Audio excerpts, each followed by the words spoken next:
Assalamualaikum warahmatullahi wabarakatuh. Saya Ulul Azmi, mahasiswa dari Program Studi Agroteknologi Institut Teknologi Perkebunan Pelalawan Indonesia.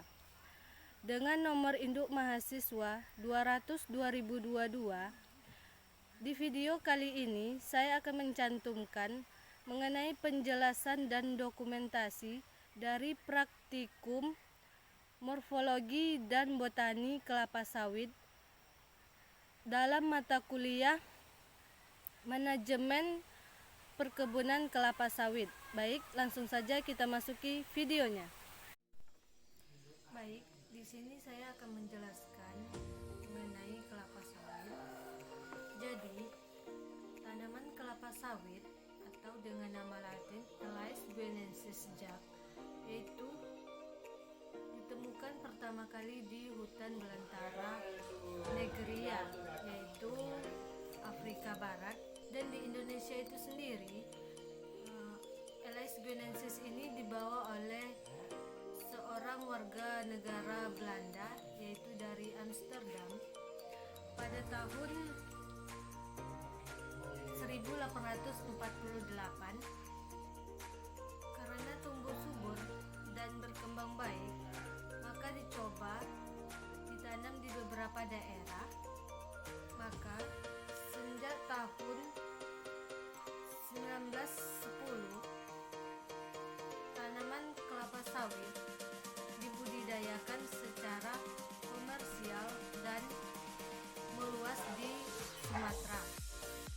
Untuk klasifikasi kelapa sawit yaitu kingdom berasal dari Plantea, subkingdom Tracheobioneta, superdivisi Spermatophyta, divisi Mognoliophyta, kelas Liliopsida, subkelas Arecidae, ordo Arecales, famili Arecaceae, genus Elais, spesies Elais guineensis Jack. Seperti yang kita ketahui bahwa bunga kelapa sawit ini memiliki bunga jantan dan betina. Jadi diistilahkan untuk tanaman kelapa sawit ini adalah jenis tanaman monoecious. Kenapa?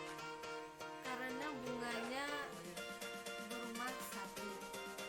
Dikatakan berumah satu itu karena bunga jantan dan betinanya berada di satu pohon yang sama. Untuk ekspresi kelamin tanaman kelapa sawit ini dibagi menjadi dua, yaitu androcious dan yang kedua dinoecious. Yang pertama kita masuki androcious. Jadi tanaman kelapa sawit ini cenderung menghasilkan bunga jantan, di mana tanaman yang memiliki bunga jantan akan menghasilkan serbuk sari. Dan kita ketahui juga pada bunga jantan ini terdapat spikulate. Yang kedua yaitu ginoecious. Jadi ginoecious ini cenderung menghasilkan bunga betina yang nanti akan menjadi tandan buah. Jadi di dalam satu tangkai tandan buah itu juga menghasilkan spikelet.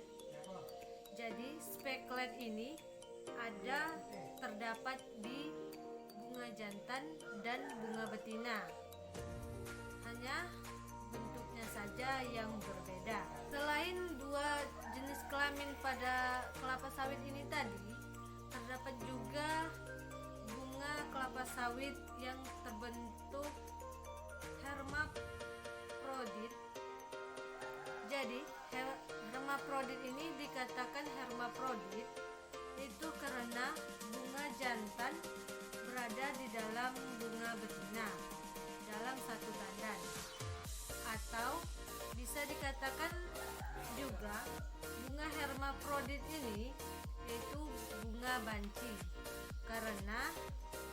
Kenapa disebut dengan bunga banci? Yaitu karena bunga jantannya berada di dalam bunga betina dalam satu tandan buah kelapa sawit.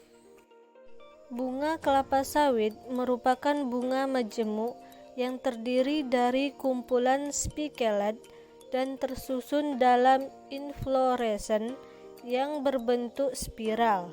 Bunga jantan maupun bunga betina mempunyai tangkai bunga atau rachis yang merupakan struktur pendukung spikelet. Dan untuk akar tanaman kelapa sawit, yaitu akar serabut memiliki sedikit percabangan, membentuk anyaman rapat dan tebal. Sebagian akar tersebut tumbuh lurus ke bawah dan sebagian tumbuh mendatar ke arah samping. Untuk batang tanaman kelapa sawit, batang kelapa sawit tidak berkambium dan pada umumnya tidak tumbuh bercabang, tegak lurus atau fototropi, dan dibungkus oleh pelepah daun. Bagian bawah batang umumnya lebih besar dibanding bagian atasnya. Buah kelapa sawit terdiri dari 4 bagian penting, yang diantaranya adalah 1. Eksoskap, bagian kulit buah kemerahan dan licin. 2. Mesoskap, serabut buah yang mengandung banyak minyak. 3. Endoskap, cangkang pelindung inti. 4. Inti sawit atau karnel. Karnel sebetulnya adalah biji yang merupakan bagian dalam perbanyakan generatif tanaman.